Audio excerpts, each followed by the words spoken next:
Ruby menyadari kemanapun dia pergi, selalu ada seorang wanita tua misterius yang selalu mengikutinya.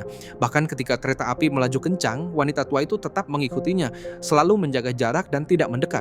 Untuk mengungkap tujuan wanita itu, Ruby memberanikan diri mendekatinya. Namun begitu melihat Ruby mendekat, wanita tua itu malah menjauh. Kebetulan seorang pendaki lewat. Ruby bertanya pada pendaki itu apakah dia bisa melihat wanita itu.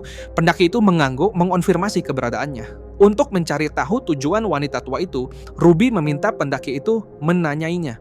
Namun yang aneh adalah setelah berbicara dengan wanita itu, si pendaki tiba-tiba lari ketakutan. Ruby kemudian meminta bantuan pria itu untuk menanyainya. Tapi setelah berbicara dengan wanita tua yang selalu mengikutinya, pria itu juga kabur ketakutan.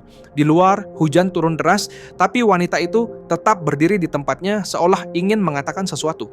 Ruby pun meminta bantuan ibu tirinya, berharap dia bisa berkomunikasi dengan sang wanita. Agar bisa mendengar percakapan mereka, Ruby tetap terhubung dengan ponsel ibunya. Namun, ketika ibunya mendekati si wanita tua, tiba-tiba terdengar suara gangguan di telepon, dan tak lama kemudian, ibunya juga lari ketakutan, dan sejak saat itu ibu tirinya tidak pernah pulang lagi.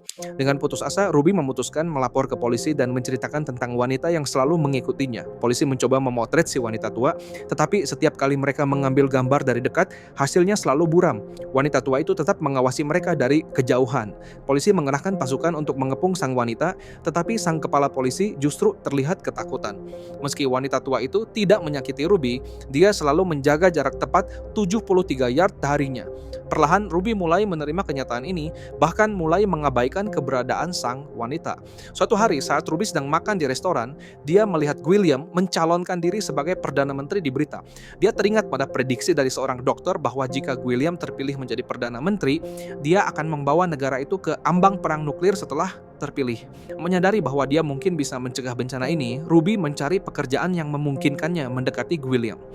Di acara pidato William setelah memenangkan pemilu, Ruby nekat mendekatinya, mengeluarkan ponselnya untuk mengukur jarak.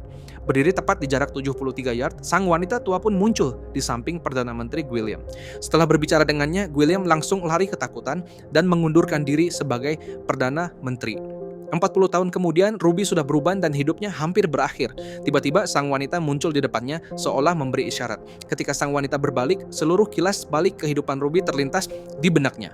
Ruby melihat dirinya sendiri di masa lalu bersama dokter misterius pada sudut pandang sang wanita tua yang selalu mengikutinya itu. Saat itulah Ruby menyadari bahwa wanita tua yang mengikutinya seumur hidup ternyata adalah dirinya sendiri.